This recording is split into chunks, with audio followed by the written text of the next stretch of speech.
All right, so today when you guys get your clay, it will be wrapped up in your baggie. We're calling you by your magic number. Make sure you're staying on your placemat today and you'll have your toolkit. You'll also get a little piece of extra clay, and this is for your dog or cat's eyes, nose, and ears. You should have plenty of clay here. You shouldn't need any more than this. Step number one, super carefully, you want to go ahead and take out your dog or kitty's head.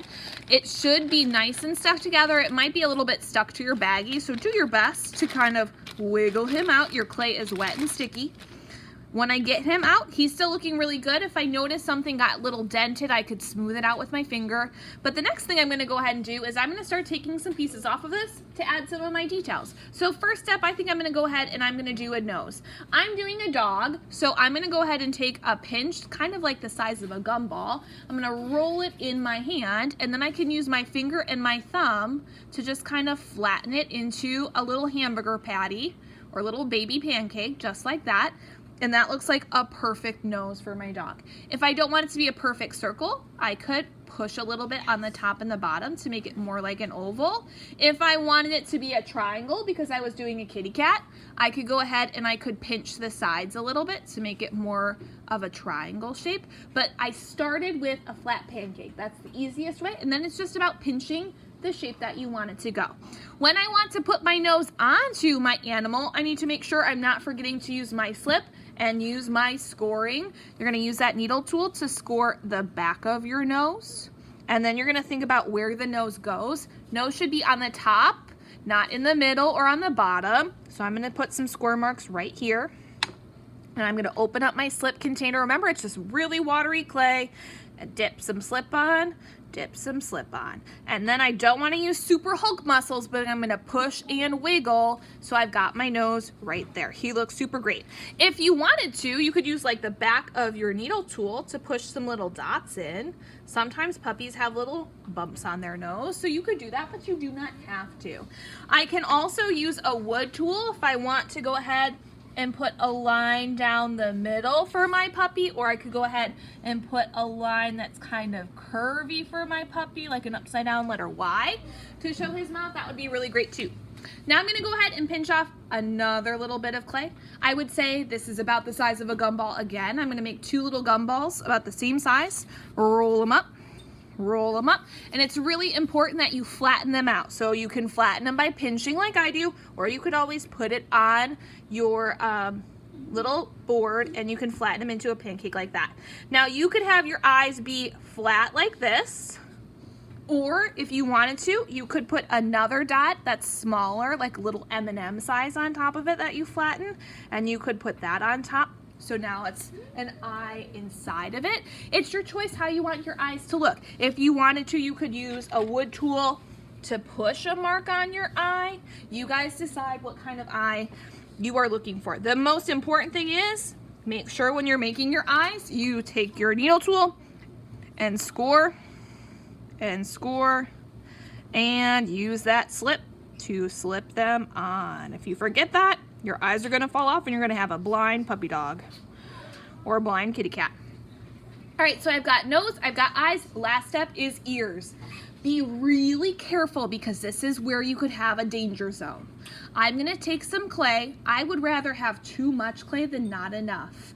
And I would say this is about the size of a golf ball or a ping pong size. And I'm gonna go ahead and I'm gonna roll it into a ball. I'm gonna flatten it into a pancake again. Now when I'm flattening it into a pancake, we want this to be a strong pancake and it's not really bendy right now. If I'm too strong Hulk mode and I make this like a piece of paper, I know puppies have really floppy ears, but this ear is probably gonna break in the kiln because he is just kind of flopping over. So you don't want it to be too fat, but you don't want it to be paper thin. So if I have that happen, oops, no big deal. Put it back into a ball and try it again. I won't push so hard this time. So let's try it one more time. Tap, tap, tap, tap, tap, tap, tap. Now I'm tapping this out. He is not too thin, but not too thick. And I can start thinking about what kind of puppy ear shape do I want? If I want him to have floppy ears, I might need to push on it and pull on it to make it a little bit longer So it's a floppy ear like that. If I want my ear to be kind of like a triangle ear, what I might have to do is I might have to roll a ball and I might have to flatten him out. I can use smaller balls if I'm doing kitty cat, but floppy ears I needed a little bit more clay. And then I can take this and I can turn it into a triangle shape, super easy. All I have to do is take my needle tool and I can very lightly draw my triangle, one line here, one line here. If I like my triangle, I'm gonna go ahead and keep on cutting and cutting. And that's my kitty cat ear.